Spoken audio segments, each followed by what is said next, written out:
preyed on the first victim in Glasgow's Knightwood. The second youngster was attacked in the city's Maryhill and Paisley, Renfrewshire. The crimes spanned between 2003 and 2018. Police will introduce patrols in Glasgow's south side in response to concerns about youth disorder. Residents approached the officers in relation to antisocial behaviour in the area. Police Scotland said on X, formerly Twitter, that officers will be on patrol in the south side following concerns about youth disorder and antisocial behaviour. The fee for a sex shop license in Glasgow has been cut by almost £13,500 to £1,882 annually after a council review. Obtaining a one-year license, which is required by law, had been set at a cost of £10,000 in 2000 and had since risen to £15,373. In comparison, a license for a sexual entertainment venue is £1,882 and the highest fee for any other trader's license is £773 for a 3-year knife dealer permit. 15 former soldiers investigated for perjury over Bloody Sunday will not face any charges. 13 people were shot dead when soldiers opened fire on marchers during a civil rights march in Londonderry on 30th January 1972. In 2010, Lord Saville's inquiry report stated some soldiers had knowingly put forward false accounts. On Friday, the Public Prosecution Service (PPS) said there was insufficient evidence.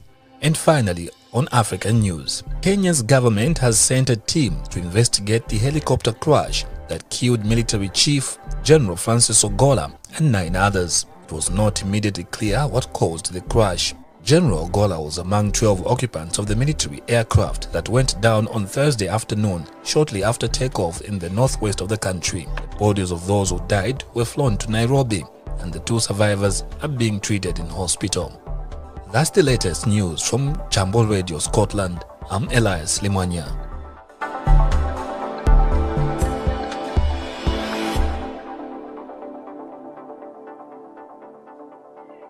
Scotland's Lada is an exciting new festival which celebrates the richness and diversity of Scotland's African and Caribbean food and drink scene. This festival will bring together African and Caribbean producers from across Scotland to offer a vibrant medley of flavours and styles to sip and savour. Scotland's Lada takes place on Saturday 27th April 2024 at the C7 Conference Centre, 100 High Craighall Road, Glasgow, G4 9UD. The C7 Conference Centre is a 15-minute walk from Glasgow city centre. The festival will be in 2 sessions. Session 1 takes place from 11 a.m. to 2:30 p.m. and Session 2 3:30 p.m. to 7 p.m. There will be masterclasses from 11:30 a.m. on Spice It Up, African Spice Mastery, and from 12:30 p.m. learn about launching your food and drinks business with Novate Hub. From 4 p.m. it's the rum tasting and cocktail experience with Matuga Distillers and Island Slice. Festival tickets are available now at larderscotland.com. They're £10 each and there's free entry for children under 15 with every adult ticket bought. There's music from DJ Daddy Slaggy, host of Reggae World on Jambo Radio Scotland, DJ Baron Afrobeats and a host of others. The excitement is building up as the date for the groundbreaking, first-of-its-kind conference in Scotland gets closer. With 30 employers signed up, 20-plus speakers confirmed, and 500 delegates to attend. Welcome to the #IamBlack conference. The #IamBlack conference is a groundbreaking event focused on unleashing the power of black talent and employer brands in Scotland. Employers from various sectors, including finance, technology, engineering, legal, healthcare, arts, education and public sector, will have the opportunity to engage directly with new talents, learn about the changing trends within a diverse talent pool, discover, attract and retain new talents, and build relationships within the black community in Scotland. The #IamBlack conference is a full-day programme of inspiring keynotes, insightful panel discussions, game-changing masterclasses, and networking opportunities. The #IamBlack conference is on Monday 29th April from 9 a.m. to 4:15 p.m. at the Technology and Innovation Centre, in the University of Strathclyde on George Street in Glasgow. Established in 2006 as one of Glasgow's original mobile massage therapists, we deliver high-quality treatments with the ambition to forge permanent relations with clientele. We specialise in on-site massage, a type of treatment that has been specifically designed to complement the convenience and availability of massage at work. It is performed with the use of a specialist mobile chair, without the use of oils or the need to remove clothing. At Massage and Glow, we believe that massage should be a part of your everyday lifestyle. Regular massage not only relieves stress and tension, but also stimulates blood circulation, can help with pain management, and promotes good mental health. A must for your busy schedule. Various holistic therapies available. Contact us now on 07530 905 152 for your mobile massage therapist. Need security? Call Alpha One Plus Limited, a strategic security resourcing platform that connects you with licensed security personnel. We cater for our clients' security needs, from manned guarding, door supervision, event security, all the way up to close personal protection. Alpha One Plus Limited, your one-stop security solution. Call now at 44-074-2526-7909 or send us an email on info@alphaoneplus.com. Across the World Wide Web, on your mobile devices, on social media platforms. This is Jambo Radio! www.jamboradio.co.uk. We are multilingual. We are conversational in the languages you best understand. We are Jambo Radio! Jambo Radio, inspiring transformation. Hello and welcome to TouchPoint with Tayo on Jambo Radio. This is a show where everything matters. On TouchPoint, we explore vital issues that concerns Africans and Africans in diaspora. We educate minds and address trendy issues. And today, I'm still your host. I'm Dr. Tayo. On TouchPoint today, we're going to be talking about crossing borders, the journey of an immigrant. And I have with me my guest, joining me live from Manchester, I have Mr. Oluseye Oyeleke. He's an architect, interior designer, and a project manager. And if you'd like to join in the conversation today, please make your comments on our Facebook handle on Jambo Radio Scotland, or you make your comments on the YouTube.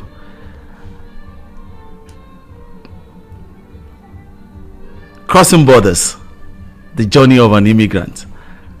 I can see Sheye right there. You're welcome, and all the way from Manchester. Thank you for joining me today. It's a great privilege.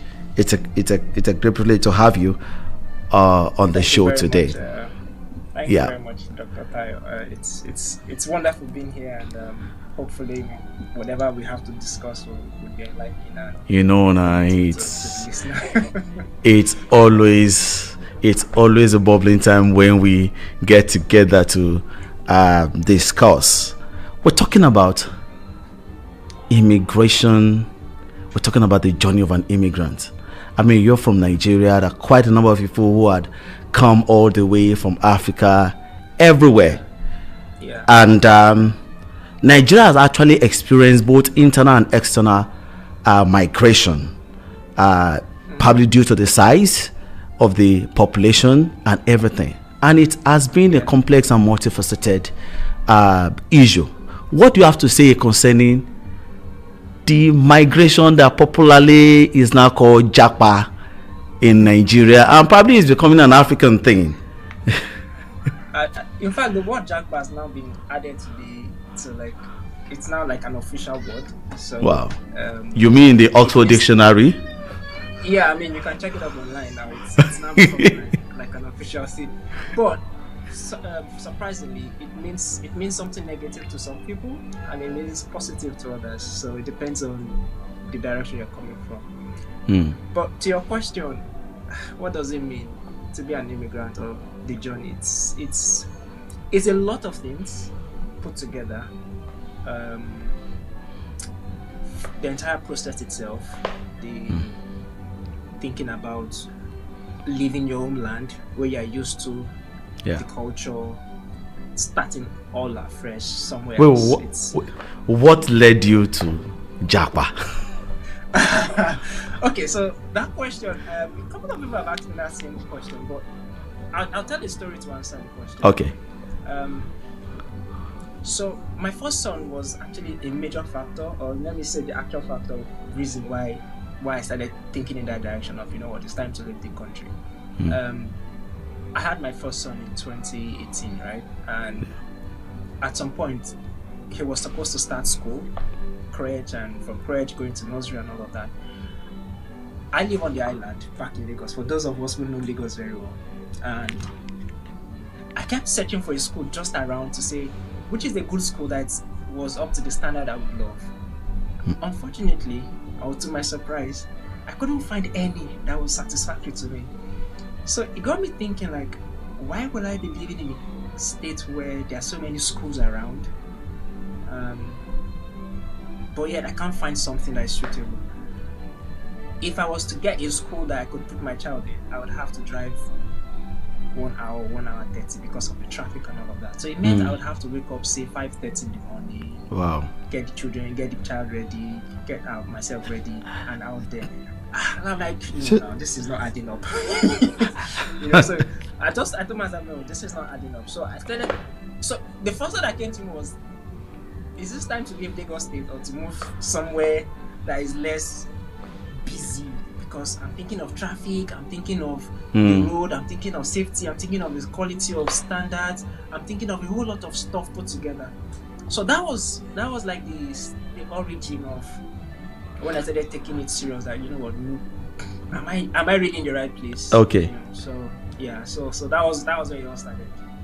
Okay, so what was your? I mean, you were married as at that point in time, and so what was the factor of your spouse in all of this? I mean, the children is actually, or your child was one aspect of it. So was it that your spouse just, I mean, follow through all your decision making and motivation, or was it also part of the motivational factor? Well, it was. I mean, that question is complicated, but the long and short of it is, yes, it was a major factor because we are both working full time, right? And if one person was to basically stay home and take care of the children or take care of the child and all of that, it meant less income. It also meant that one person would basically be the other person bringing income. So we had to sit down and have a one-on-one conversation and say, you know what will work for us? What is the standard we want to set for ourselves? What is the standard we want to set for the children? What do we want to say in the next 5, 10, 15 years? Like, oh, this is what our target was as a family. Was it not available in Nigeria? Was that standard not available in Africa? Ross, you know Nigeria, you know Lagos. We can count the top schools in Lagos, and you know how much you're going to pay to enjoy, in quotes, good education. I mean, you can't go to a public school and you say you want to get good education. So those are conversations we had to sit down and have, and you know, at some point, we just told ourselves that, you know what, I think it's time to give ourselves what we think we should be getting as minimum, for regular citizens of the country, paying taxes, trying to make ends meet, and trying to basically just have a good standard of living for ourselves. You know, so we carried ourselves along, myself and my wife, to decide that, you know what, we need to do something for ourselves that works for us and that can allow us to live the kind of life we that dream of, we plan to have. All of that put together made us. What would be that specific event that broke that camel's back that said, I'm moving? So the background to your question now is this. From 2014 or 2015, even before I got married, I had family relatives who were like, you know what, leave Nigeria, come over, come travel out. I mean, standard of living is better and all of that. But the young man I was, and I mean, I had a business of my own. I was doing relatively okay.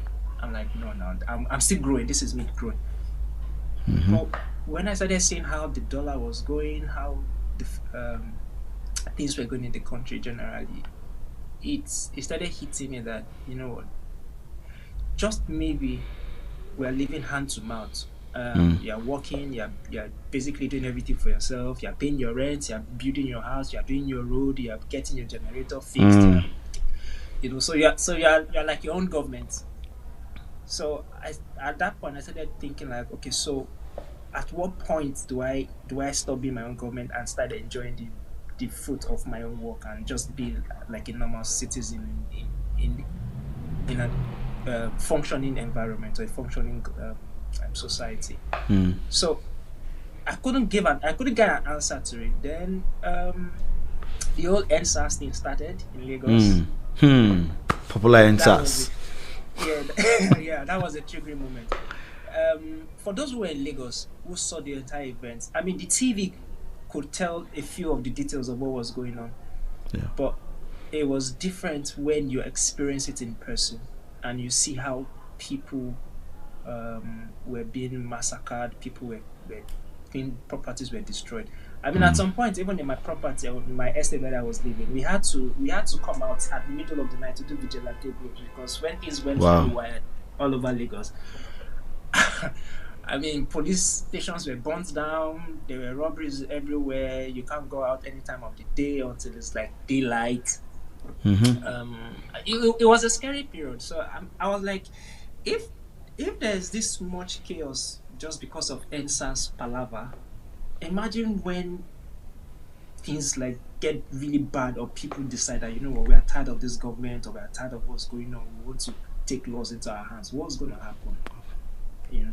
So at that point, man, I just felt like, you know what, I can't personally, I can't deal with this, and I don't think this is how it should be. So it just spurred me to say, let's move. As someone that is, I mean, you are an interior manager, you are a project manager, you are an architect. What research did you do in terms of, this is the country I want to come to? Why did you choose UK? What was your research? I mean, there are quite a number of people that probably just traveled and no research. All they just want to do is just move out. Most of us just moved out. You probably see a lot of them around on the streets and just walking all around like that. So, yeah. What research did you do? Why did you come to the country of your destination? To start with, my research was not to say which is the best country to go to. My research was to say which is the country that affords me the ability to do so much more and the flexibility.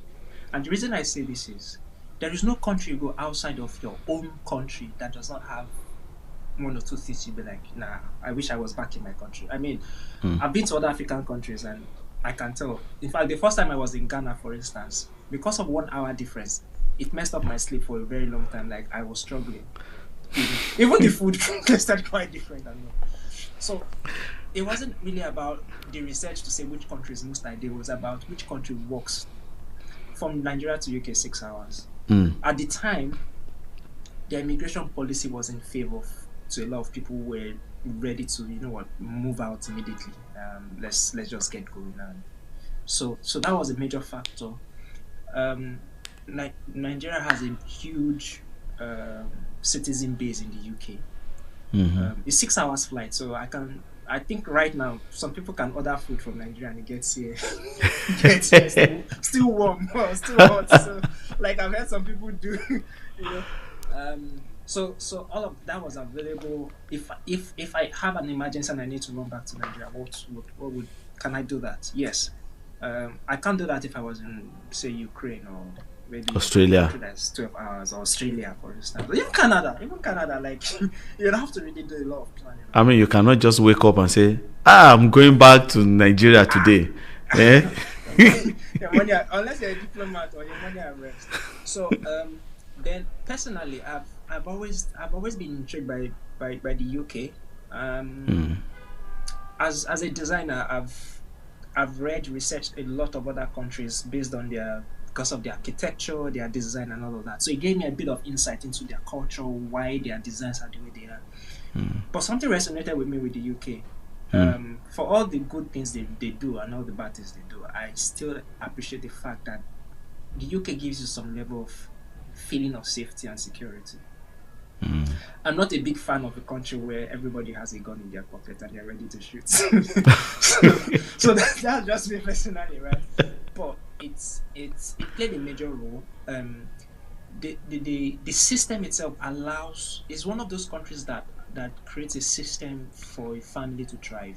If you look at their laws, if you look at the policy they have in place, there's a huge emphasis on not just family, kids, health, welfare. Yeah. And as a couple, we decided that those were major things that plays into our decision making pertaining to the family. So it was a no-brainer. Like, my research was not based on because I want to travel, let me start researching. It was the other way around. So I'd already had a good idea of a lot of things about the UK, and when it was time to say, okay, let's pick up our bags, and we're asking, so which country would be the best option? And like, it was UK. Like, okay, yeah, let's just go to the United Kingdom. Yeah, the immigration policy at the time was favorable. So I mean, I didn't have to think twice. I didn't want to stress myself with doing a lot of other things, English tests, all of these tests, for just because I want to move to your country. It's not as if I'm coming to beg, I'm coming to work. So why are you guys stressing? You already have something you want to give, and not just that.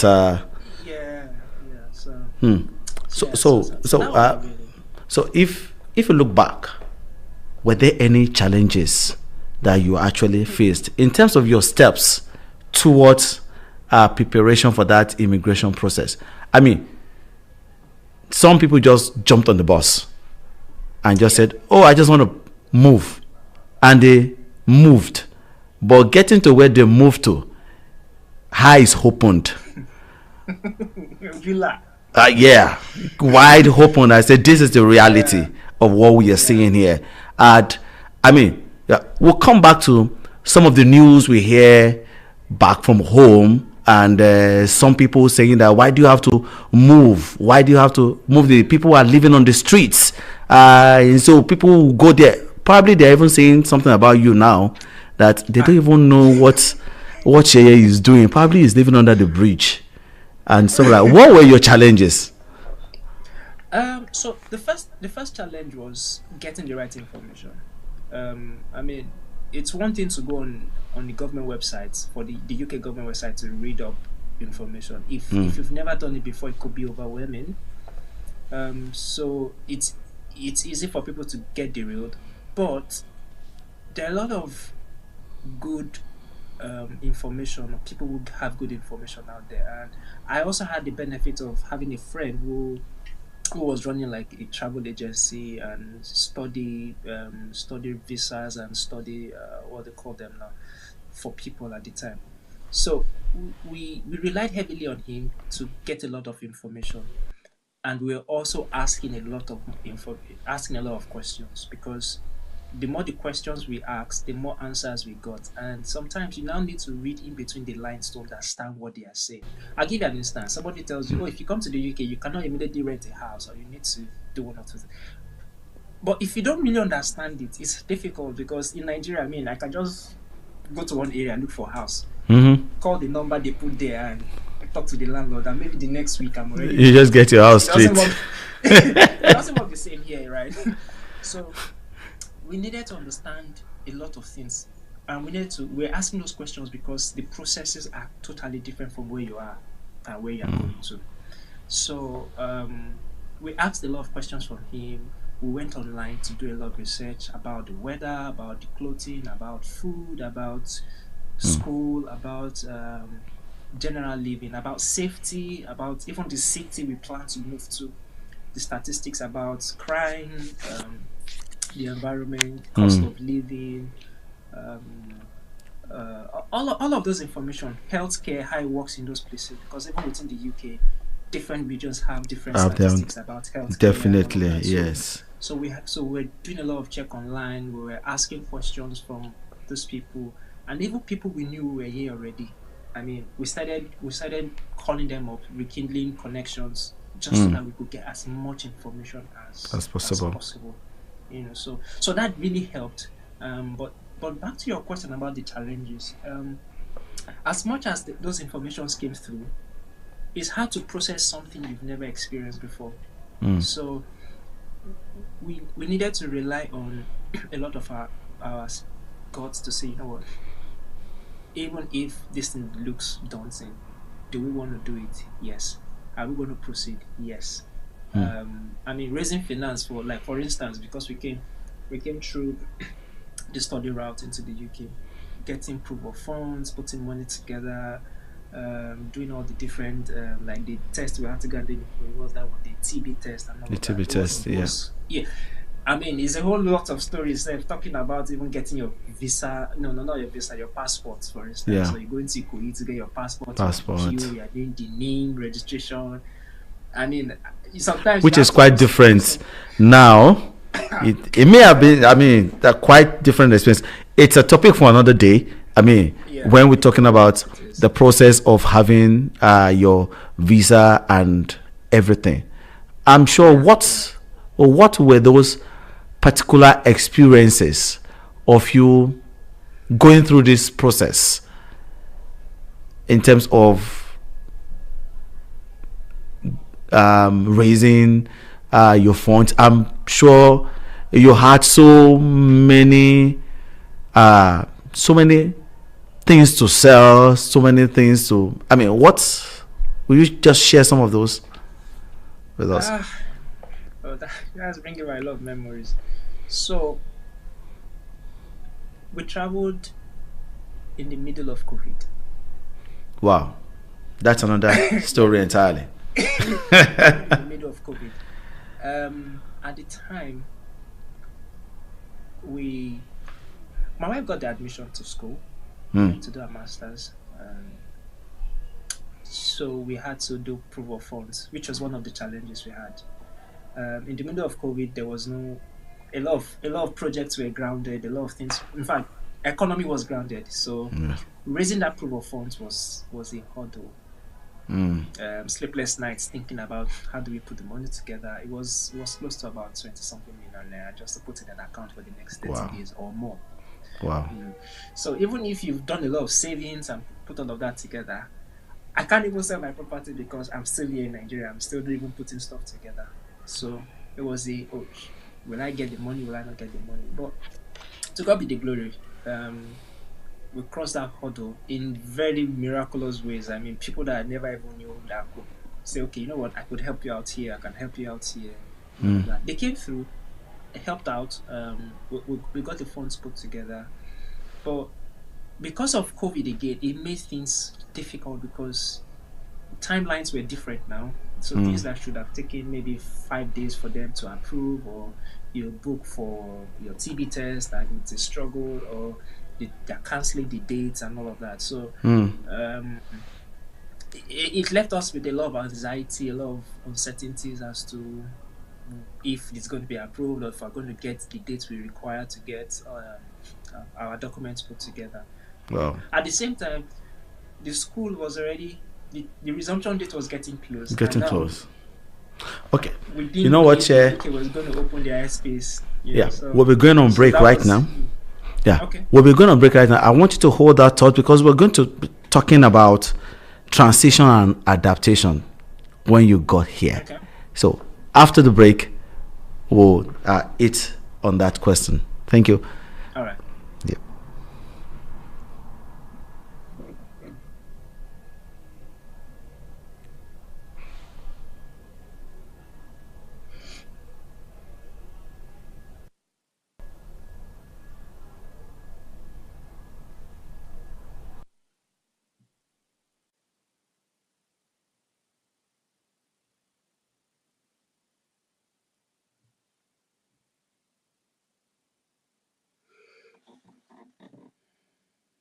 across the World Wide Web, on your mobile devices, on social media platforms. This is Jambo Radio! www.jamboradio.co.uk. We are multilingual. We are conversational in the languages you best understand. We are Jambo Radio! Jambo Radio, inspiring transformation. Need security? Call Alpha One Plus Limited, a strategic security resourcing platform that connects you with licensed security personnel. We cater for our clients' security needs, from manned guarding, door supervision, event security, all the way up to close personal protection. Alpha One Plus Limited, your one-stop security solution. Call now at 44-074-2526-7909 or send us an email on info@alpha1plus.com. The excitement is building up as the date for the groundbreaking, first-of-its-kind conference in Scotland gets closer. With 30 employers signed up, 20-plus speakers confirmed, and 500 delegates to attend. Welcome to the #IamBlack conference. The #IamBlack conference is a groundbreaking event focused on unleashing the power of black talent and employer brands in Scotland. Employers from various sectors, including finance, technology, engineering, legal, healthcare, arts, education and public sector, will have the opportunity to engage directly with new talents, learn about the changing trends within a diverse talent pool, discover, attract and retain new talents, and build relationships within the black community in Scotland. The #IamBlack conference is a full-day programme of inspiring keynotes, insightful panel discussions, game-changing masterclasses, and networking opportunities. The #IamBlack conference is on Monday 29th April from 9 a.m. to 4:15 p.m. at the Technology and Innovation Centre in the University of Strathclyde on George Street in Glasgow. Scotland's Lada is an exciting new festival which celebrates the richness and diversity of Scotland's African and Caribbean food and drink scene. This festival will bring together African and Caribbean producers from across Scotland to offer a vibrant medley of flavours and styles to sip and savour. Scotland's Lada takes place on Saturday 27th April 2024 at the C7 Conference Centre, 100 High Craighall Road, Glasgow, G4 9UD. The C7 Conference Centre is a 15-minute walk from Glasgow city centre. The festival will be in two sessions. Session 1 takes place from 11 a.m. to 2:30 p.m. and Session 2, 3:30 p.m. to 7 p.m. There will be masterclasses from 11:30 a.m. on Spice It Up, African Spice Mastery, and from 12:30 p.m. learn about launching your food and drinks business with Novate Hub. From 4 p.m. it's the rum tasting and cocktail experience with Matuga Distillers and Island Slice. Festival tickets are available now at larderscotland.com. They're £10 each and there's free entry for children under 15 with every adult ticket bought. There's music from DJ Daddy Slaggy, host of Reggae World on Jambo Radio Scotland, DJ Baron Afrobeats and a host of others. Established in 2006 as one of Glasgow's original mobile massage therapists, we deliver high-quality treatments with the ambition to forge permanent relations with clientele. We specialise in on-site massage, a type of treatment that has been specifically designed to complement the convenience and availability of massage at work. It is performed with the use of a specialist mobile chair, without the use of oils or the need to remove clothing. At Massage and Glow, we believe that massage should be a part of your everyday lifestyle. Regular massage not only relieves stress and tension, but also stimulates blood circulation, can help with pain management, and promotes good mental health. A must for your busy schedule. Various holistic therapies available. Contact us now on 07530 905 152 for your mobile massage therapist. On your mobile phone and on all social media platforms. Jambo Radio. You're welcome back to TouchPoint with Tayo on Jambo Radio, the show where everything matters. And quite a number of our audience are giving their comments on YouTube. I'm watching the YouTube, and I mean, Oluseye Bode Balogun made mention about relating to relocating in the middle of COVID. I mean, people are already just giving their comments here, and Oyinlola Rotimi also made mention about so much information that you were given. Thank you so much. Thank you so much for joining TouchPoint with Tayo. We're back in the studio with Mr. Sheye Oyeleke, all the way from Manchester. Thank you for joining, Sheye. There's a question here, more like a comment, but I probably want you to address it. Olawale Akinwale made mention of, let me just read it. He said, it will be interesting to catalog the straw that broke the camel's back for Africans who previously didn't want to emigrate, but finally decided to do in the last 5 years. What would you say concerning this? That comment is deep. It's deep because in the last 5 years, it's not a question of how many people have immigrated from Africa or Nigeria in particular. It's about the class of people who have immigrated. Who are the kinds of people who have immigrated? Most of them, and I would, if there is any statistics to check right now, I'm pretty sure that 95% of them are hardworking, resilient, well-educated, middle-class income earners. So the question you begin to ask yourself is why? Why is it this set of people that are leaving the country to a foreign country to start all over? For most, it's starting all over, starting from ground zero. So yes, that's a good question, and it's worth cataloging to understand why. But again, we don't need to drag it too far. It's personally, let me speak for myself. Okay. I'm in my middle of my life, right? I have a company. I have projects. I'm doing okay. Yeah. For the standard of living in Nigeria. So the question is, why did I leave? Why? Again, it started with my child, right? Yeah. But if you're thinking about future of not just yourself, but the children you are raising and the life you want to have, or you expect them to have, or you're planning for them to have, Nigeria might not be the first 5 cities, or Lagos, or whatever city you are in Nigeria might not be the first 5 places you are thinking about for them to have it. Why? You're paying your bills, you're paying taxes, you're still the one providing, you're still your government. And when I mean government, you're providing your road, you are doing your own security, you are doing your own, providing your own water, providing the amenities, you are paying taxes to provide for you. So at what point would you now have some money to save up and say, oh, this is what I have worked for, I'm keeping some for my children? If some of us have built houses and had 1 or 2 properties, I mean, the value of those properties now and 5 years is worse off now than 5 years ago, no matter how expensive it was. No matter, so if your house was whatever the amount, and you kept saying, oh, real estate is good, have some real estate property, but the true value of it is, the value of it now is still worse than it was 5 years ago.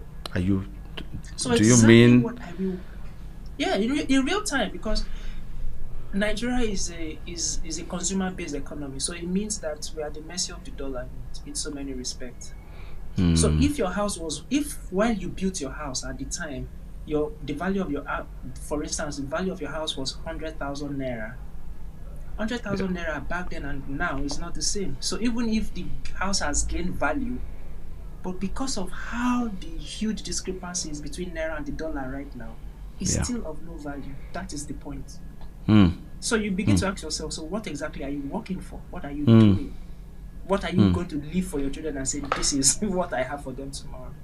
So for me, that was the far-reaching question I was asking myself back then when I started asking this question about where will my child start his school, and it got to, okay, you know what, so in the next 10 years, what would now be the situation? So like, you're looking at, there's so much potential you have, but you're not really being maximized, or the environment is not really there to help you out in achieving what you actually want to do? Yeah, you said it. I mean, okay, so I have a lot of potential. A lot of Nigerians, even that have moved to the UK, even those that have even moved out of the UK before 5 years ago, they had potentials. But how many of us can walk into a bank today and say, "Oh, I have this business idea. I need a 10 million naira, 20 million naira loan. Give me this loan," and they will not ask for a collateral what times 3 that amount. How many of us leaving university and starting out fresh have that kind of money or collateral? Don't you think that is the issue of trust in the country? It wasn't about trust. No, it wasn't about trust. I mean, the banks in Nigeria, I stand corrected, but the banks in Nigeria are supposed to help people develop businesses and grow. They're supposed to be in the business of lending, but they're in the business of investing and making money themselves. That is how I see it. So we have a system that, I mean, I am an entrepreneur, so I know what it means to start a business in Nigeria, right? If not by the grace of God and sheer resilience, most of us will not do anything because we will be waiting for one job to get. So it's the system there in a nutshell is not designed for you to grow as it should be, but it's designed for you to put yourself to the grind and do times 10 what you normally in developed societies would get without stressing as much. So it leaves a lot of questions and a lot of things to be desired for, but it's just outside the reality. If we look at, I mean, there was a comment here by, I mean, Olada Balogun, but the Balogun also made mention that, I mean, coming around here wasn't for schooling. So there was no need for proof of funds. So, I mean, for those who don't need proof of funds, what do you think, I mean, would be like the steps? Are they that different from those who needed proof of funds? Good question. The reason why many people relocated, to be honest, might not have been because of school. We didn't necessarily, most of us necessarily didn't need the education, the extra education. Yeah. But it seemed to be an easy way out to say, you know what, this is a easier route to get out of a system into a system that has potentials for you to grow and develop. However, the day you decide to want to move out of your environment, the question you need to ask yourself is, why am I doing this? Nobody starts something without a good reason to start it. So for those who never needed proof of funds or never needed to do school and all, the question again is, why do you have to do it? Why did I have to do it? For me, it was more of, I want an environment where I can grow. My children can have that space to develop themselves and grow. And I don't have to do times 10 what my parents did or the way this is structured. I wanted a more structured environment that allows that even if I have to pay my taxes, let me see what the result of my taxes is doing for me and my family. So even if I'm not doing the best paying job in the world, can I still live a comfortable life? Yes. So that for me was the goal, right? And it remains the goal. So for anybody who wants to travel and do stuff, the first question they need to really ask themselves is, why am I doing it? Is it a valid reason? If your reason is valid, you would hold on to that reason and it can keep you going for the next 10, 20, 30, 40, 50 years, as long as you keep true to that. Wait, Shay, can I ask this question? Can you stumble into immigration process? You just stumble into it. That question is hard. Can you stumble? Yes, you can stumble, but again, like you're coming around and just say, oh, I just want to come to UK, let me just see how it is first, let me look at the ground. And you can come visiting. You can come visiting, and while you're visiting and you just stumbled into it. I wish. No, I don't think immigration is something you stumble into, because it's a life-changing decision. It's It's a life-changing decision. It's a conscious choice you make. It's not something you just sleep, you wake up and bam, it has happened. Because it means you're not going to wake up that morning and eat a one going, or you see that place, you go and drink beer and you want to sit down and talk, or live some kind of life that wouldn't be. Yeah. I mean, you're coming to a system where for every hour you spend, you're paying taxes, you're paying TV tax, you're paying this, you're paying that. Like, it has to be so it's a conscious thing. If you stumble into this, maybe your father is one big man that has money somewhere. Or no, I don't think you stumble into it. What were your fears? Let's talk about your fears before we talk about your expectations. Were your expectations being met? Number one, fears, because there's a question here by Seminity that says that were your expectations met when you got to the UK? And can you share some of those expectations? But first, let's talk about your fears. What were your fears? Living beautiful Lagos State, beautiful Africa, and coming right here. What were those fears that? I think the first fear was a question I keep asking myself, and I'm like, am I making the right decision? Yeah, that's something that will not leave you, and the reason is that as long as you are hoping for something better that has not come, that question keeps ringing in your head. Like, are you doing the right thing? Did you make the right choice? I mean, I have friends back in Nigeria who I know where they were when I was in Nigeria, so I can't say they are the same place now. But comparing our standard of living and all, you'll be like, did I make the right choice, or should I have stayed back? Or so those mixed feelings was one of my fears. Another fear I had was I'm coming to a society where I'm starting from ground zero. Like I literally came with only my clothes to this country, my passport and my documents and some cash. Very thick cloth, not ordinary cloth. Very thick cloth.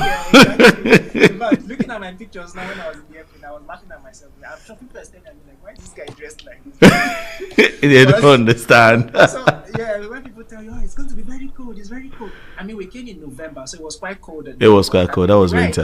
I dress, I'm like looking back, I'm like, oh no. But the real thing is starting all over. You don't have friends, you're losing friends, you're starting a new relationship.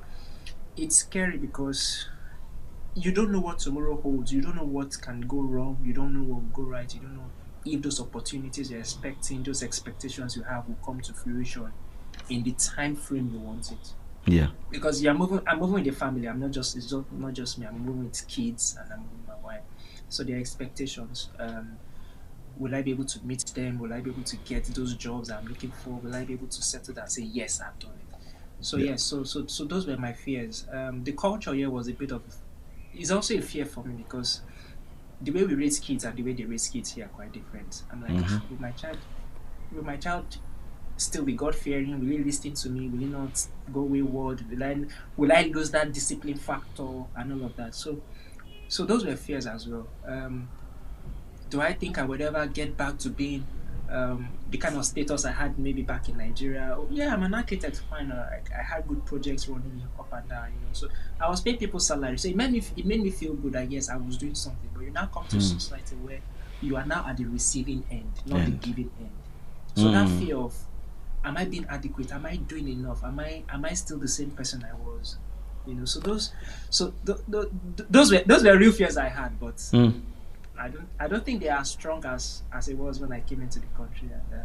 And it's Let's talk about your expectations. Were your expectations met in the United Kingdom, or are your expectations met currently now? I mean, I'll tie the answer to that question to the reason why I left the country in the first place. Right. For me, many of my expectations are currently being met. I live in a very nice environment where it's very quiet, it's very, very family friendly. The school from my house, which was one of the major worries, is not 1.5 hours away. It's about 2 minutes walk from my house. So every day I remind myself and said, this is why I moved here, because I wanted a situation where I have a good school, but I don't have to drive, I don't have to be in the traffic to get to that place. So in terms of that, yes, my expectations were met. In terms of healthcare, there is always more to be desired, no matter how advanced healthcare is in any country. There's always more to be desired. But am I getting what my tax money is paying for? Yes. So in that respect, yes, my expectation has been met. I mean, I was called to come and do my own test, and total test. Yeah, definitely not. Yeah, so I received that and we joke about it, and I was like, oh, they called you to come, and I'm like, even during COVID when they were giving vaccine, I didn't feel like I had to do. I knew where it was going when they were giving palliative in Nigeria. I went to local government for my child's immunization. I know what I saw, and I felt pity for us as Nigerians, even the way we treat ourselves as Nigerians when it comes to healthcare. So a lot of things for me in terms of expectations are being met because I'm in that kind of society where I feel it is structured and it gives the flexibility to achieve as much as you can achieve for yourself. Does that mean all my expectations are met? No, because some expectations I know will take time. So down the line, it's still a journey, like we've said. Like the topic is, it's a journey. Yeah. But as the journey is unfolding, I would never say I regretted ever leaving Nigeria for any reason. Maybe I missed the Amala. Have you ever gone back to? Yes, I have. I traveled in 2021, but it was very brief. But I miss it. But you still eat the Amala and everything? Do you still eat the Amala and everything, or? That's the beauty of UK. Yes, I still eat my Amala. I still. In fact, I can order Amala for you if you want. But let me ask this question. What was the factor of your friends, colleagues, in terms of were they passing their fears on you, or they were passing motivation to you in terms of movement? So it depends on the orientation of that friend. It depends on the location of that friend, and it also depends on the knowledge / expectation orientation of that friend. So I had friends who had already traveled out, and some were like, you know what, just get along with it. It's worth it. It's worth the effort. And you have other friends who, just like me, who is in Nigeria, like, will this thing work? What if and what if? Right? So yes, there was a mix of both from both sides, which explains why sometimes you see a lot of us don't talk about our travel experience to people that are very close to us because of sometimes unintentional negative energy. Right? Yeah. Because everybody's talking about what they know based from how they know it, not necessarily because they've experienced it. So yes, some read too much of newspapers or stuff like that, or what? News of people on the street. I see people post on WhatsApp, Nigerians living on the street, don't come around, it's too cold, it's too this, it's too that. I mean, you've made mention about research and everything, and there's a comment here about relocating is a major life decision. We don't talk about the mental and emotional aspect of it. That's a topic for another day. But that is one aspect that I am still waiting for social media people, in quotes, that like to talk about a lot of things with very myopic or very narrowed. Well, let me don't say narrowed. For lack of better word, I just think they're just trying to promote themselves and market and do their own selling agenda, which is fine. However, we just talk about the good things. Oh, you move into the UK, you have child benefits, you free schooling, free this. But nobody talks about that mental part of where you begin to question yourself, you begin to question your abilities, you begin to question your insecurities because you're in a new space, you are starting all over, you don't have friends, you are dealing with loneliness, you're dealing with a lot of anxiety, which a lot of people are still dealing with, and a lot of people will continue to deal with anxieties.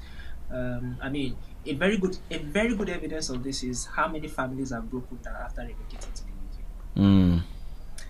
Yeah, so it's a very broad thing, but it's not talked about because everybody just wants to focus on.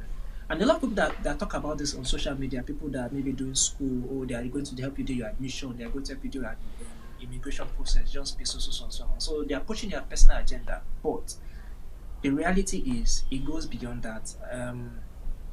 Some people get into the UK, they begin to have health issues. Some are dealing with loneliness.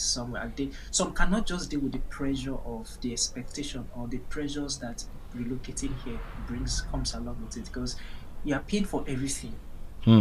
you are doing stuff in Nigeria. You could run a business and sometimes you don't even pay a tax, or you are making money. I think I just making money. But here, we are working 12 hours is 12 hours, 8 hours is 8 hours. You are doing that stuff. Mentally, you're not prepared for it. So you come here like, oh, let me quickly get a job. Let me start working. Let me start making pants. You make pants and you start paying bills. And you're like, what am I doing? I'm just working and paying this money. People don't know how mentally stressful that can be. And if you're not used to it, or if you've not gotten that information, or this is how it works here, you will struggle. You know? Or is it those that are, oh, my visa is going to expire in the next 3 months. I need to get a job that will give me sponsorship. I need to do this. The amount of anxiety that puts on people is tremendous. I mean, some people would break down, some people would just go quiet. So it's a lot. So mental wise, health wise, a lot of people are dealing with stuff. So. As we wrap up, because it's the journey of an immigrant is so wide, it's so complex, is an intertwine of social, emotional, health-wise, and everything. Even though there are some gains there are also some challenges.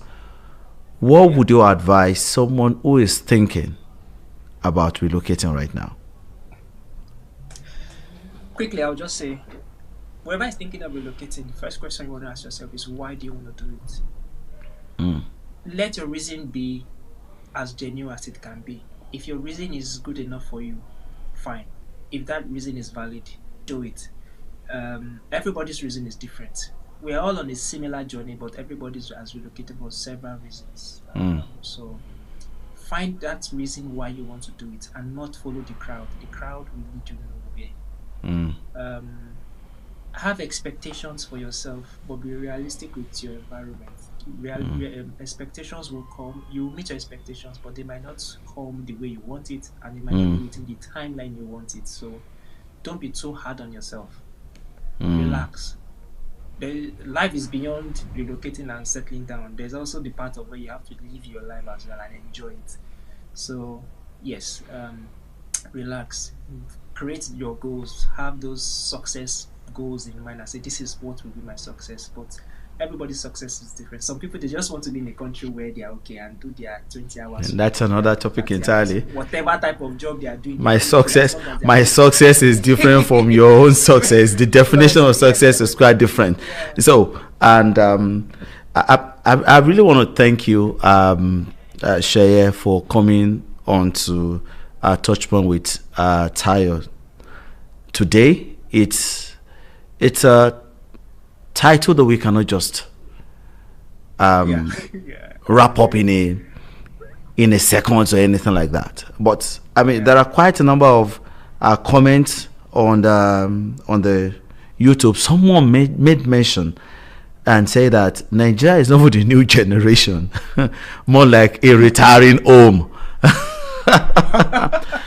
And the environment is not enabling potentials and talents. We have so many talents in Africa. We have so many talents in everywhere. And just as you made mention that, there are questions that may come up. Am I making the right choice in terms of moving out of Nigeria?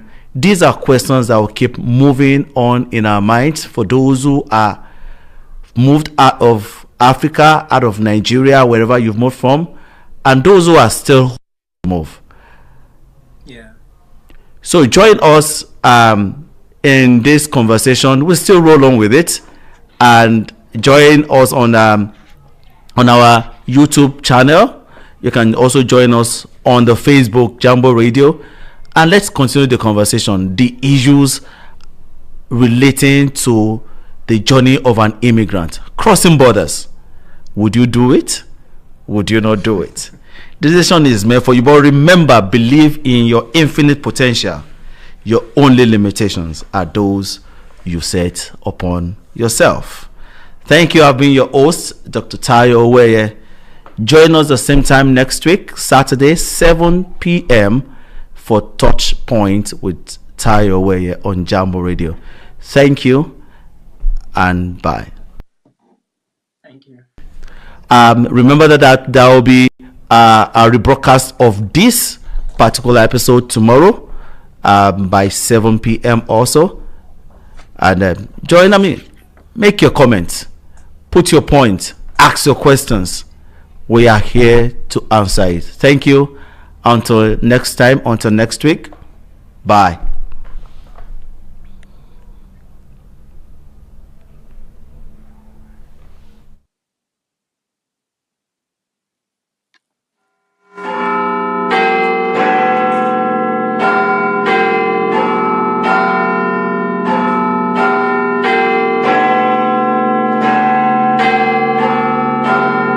You're listening to Jambo Radio Scotland, and it's time for Planet Sport Football Africa. Before we start the show, let's go over to the Jambo Radio newsroom for the latest.